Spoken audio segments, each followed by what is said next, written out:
नमस्कार, श्रुति वोहरा और आप देख रहे हैं नेक्स्ट 9 न्यूज। उत्तर प्रदेश में बहुजन समाज पार्टी की स्थिति लगातार खराब हो रही है। लोकसभा चुनाव की बात करें तो 80 की 80 सीटें बहुजन समाज पार्टी के हाथों से रेत की तरह फिसल गई। लेकिन अब बहुजन समाज पार्टी अपनी स्थिति को बेहतर करने के तमाम प्रयासों में जुट चुकी है। बड़ी वजह मायावती की हार की थी आकाश आनंद को पार्टी से निष्कासित कर देना। बीच राह में आकाश आनंद की चुनावी रैलियां कहीं ना कहीं रद्द कर देना और उन्हें पार्टी से राष्ट्रीय संयोजक के पद से हटा देना। मायावती कहीं ना कहीं अपने निर्णय को लेकर लगातार चिंतित नजर आ रही थी, जिसके बाद मायावती ने आकाश आनंद को तो पार्टी से निकाल दिया, लेकिन उसके बाद बीएसपी की स्थिति लगातार दिन ब दिन खराब होती नजर आई। तमाम विपक्षी दलों की बात करें, विपक्षी गठबंधन की बात करें तो कहीं ना कहीं मायावती को प्रस्ताव दिए गए थे कि आप विपक्षी गठबंधन में शामिल हो जाइए, लेकिन दूसरी ओर मायावती ने विपक्षी गठबंधन के एक भी प्रस्ताव को नहीं स्वीकारा था। अखिलेश यादव के साथ साल 2019 में मायावती ने गठबंधन किया था, लेकिन वो गठबंधन मायावती का मात्र केवल लोकसभा चुनाव के लिए था, जिसके तहत मायावती उत्तर प्रदेश में लोकसभा चुनाव में 10 सीटें अपने नाम लेकर गई थी, यानी साल 2019 की बात करें। अखिलेश यादव की बात करें तो मात्र 5 सीटें लोकसभा चुनाव साल 2019 में अखिलेश यादव के खाते में आई थी।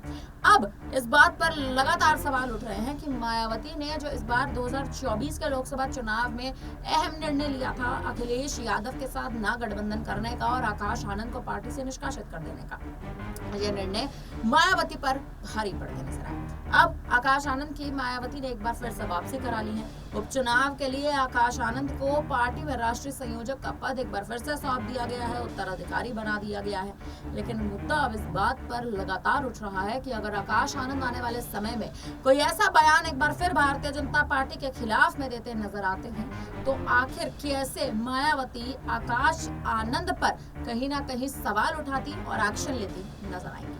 आपको बता दें, हाल ही में आकाश आनंद ने जनसभा संबोधन किया था और जनता को कहीं ना कहीं जनता से बातचीत के दौरान आकाश आनंद ने तमाम बड़े बयान दिए थे। क्या कुछ आकाश आनंद ने कहा था वो तो आपको सुनाएंगे, लेकिन उससे पहले ये जान लीजिए कि अब मायावती क्या अखिलेश यादव के साथ गठबंधन करेंगी। आपको बता दें, हाल ही में अखिलेश यादव ने लोकसभा चुनाव में मायावती की हार के बाद उन्हें प्रस्ताव एक बार फिर कहीं ना कहीं भेजा था। सूत्रों के हवाले से तमाम खबरें थी कि अखिलेश यादव एक बार फिर से मायावती पर कहीं ना कहीं चुनावी दाव चलने का प्रयास कर सकते हैं और अखिलेश यादव ने वो दाव चला भी। मायावती को प्रस्ताव कहीं ना कहीं भेजा भी गया, लेकिन मायावती ने गठबंधन के लिए साफ इनकार कर दिया। अब हरियाणा में मायावती विधानसभा चुनाव के लिए गठबंधन कर चुकी हैं इनेलो पार्टी के साथ, अब सिंह चौटाला की पार्टी के साथ। लेकिन मायावती का हरियाणा में गठबंधन और सीधे तौर पर हरियाणा में आने वाले विधानसभा चुनाव, क्या मायावती हरियाणा में गठबंधन में सरकार बना पाएंगी, क्या जीत दर्ज कर पाएंगी? फिलहाल अब आप पहले आकाश आनंद का ये बयान सुन लीजिए कि आखिर जनता जन संबोधन में आकाश आनंद क्या कुछ कहते नजर आए थे। सुनिए बयान।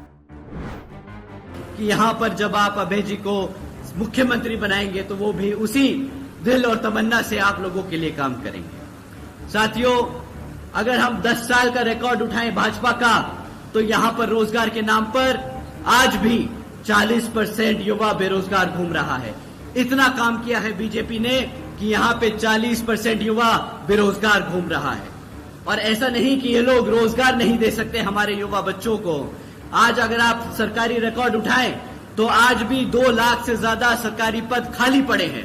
2 लाख से ज्यादा सरकारी पद खाली पड़े हैं। एक तरफ 40% युवा रोजगार मांग रहा है और ये लोग वो 2 लाख पद भरने को तैयार नहीं, परंतु वो पद भरने की बजाय ये लोग क्या करते हैं, कौशल विकास निगम जैसी योजनाएं चला रहे हैं।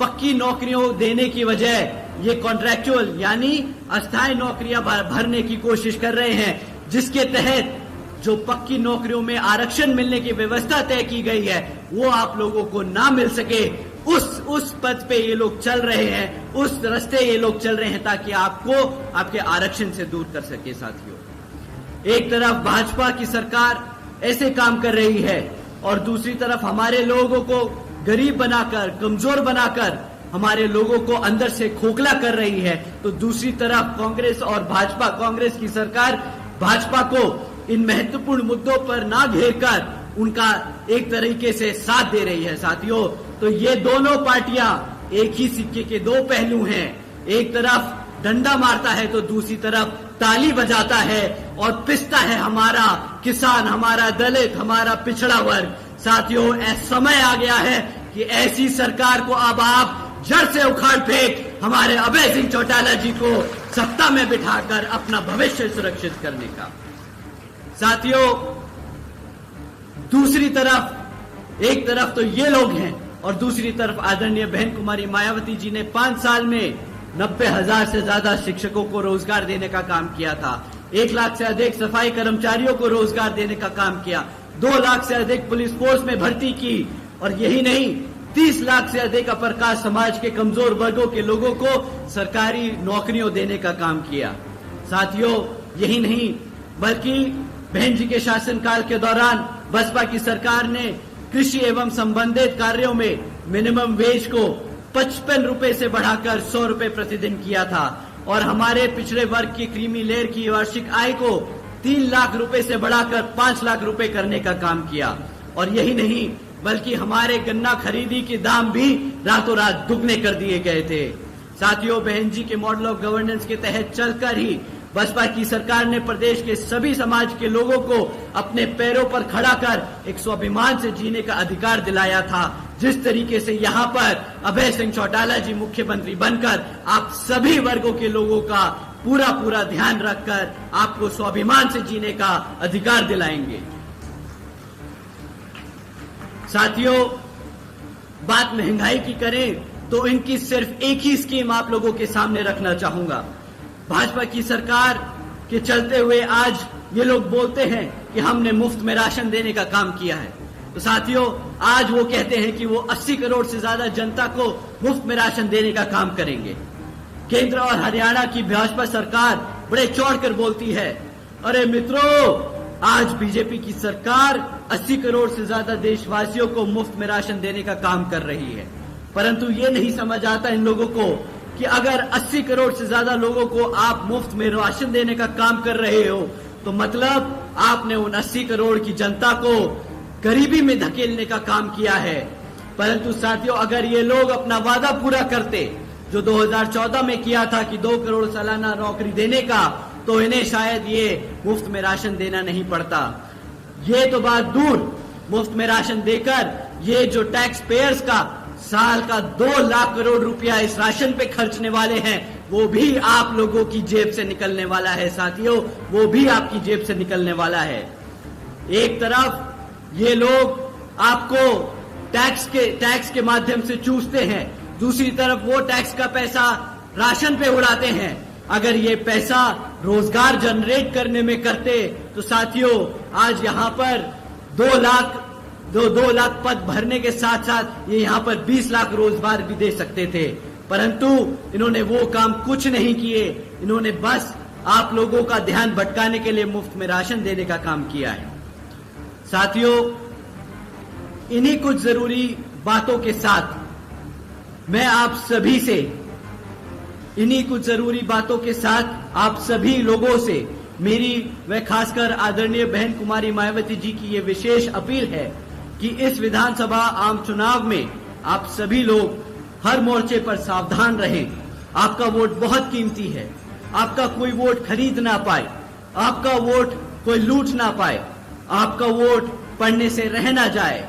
साथियों, जाति, बिरादरी, धन बल, मंदिर, मस्जिद या किसी भी भावना आदि के नाम पर कोई स्वार्थी अपने जाल में फंसाकर आपके वोट का दुरुपयोग न कर ले, क्योंकि देश के हर महिला, पुरुष व युवा को वोट का अधिकार यहाँ परम पूज्य बाबा साहब डॉक्टर भीमराव अंबेडकर जी की अति महत्वपूर्ण देन है। साथियों, मैं आप सभी लोगों से ये खास अपील करता हूँ कि अपने यहाँ जिन जिन क्षेत्रों में बीएसपी और एनएलओ के विधानसभा उम्मीदवार चुनाव लड़ रहे हैं, तो उन्हें आप लोग वोटिंग मशीन पर बसपा का हाथी चुनाव चिन्ह और एनएलओ का चश्मा चुनाव चिन्ह के सामने वाला बटन दबाकर यहाँ पर भारी मतों से जिताकर और अभय सिंह चौटाला जी। सुना आपने आकाश आनंद ने किस तरह से तमाम मुद्दे कहीं ना कहीं उठाए। मायावती के साथ मिलकर एक बार फिर से आकाश आनंद बहुजन समाज पार्टी की बिगड़ती छवि को मजबूत करने के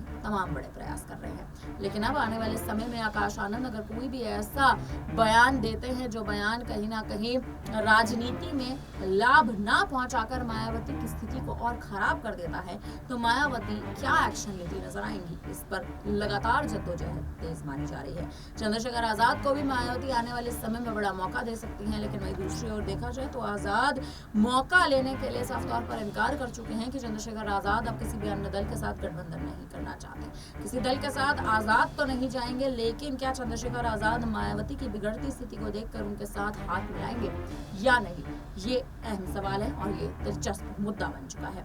फिलहाल अब इस पूरी खबर पर आप क्या कहेंगे, कमेंट करके हमें जरूर बताइएगा। तमाम बड़ी खबरों के लिए बने रहिए हमारे साथ, देखते रहिए स्काई न्यूज़।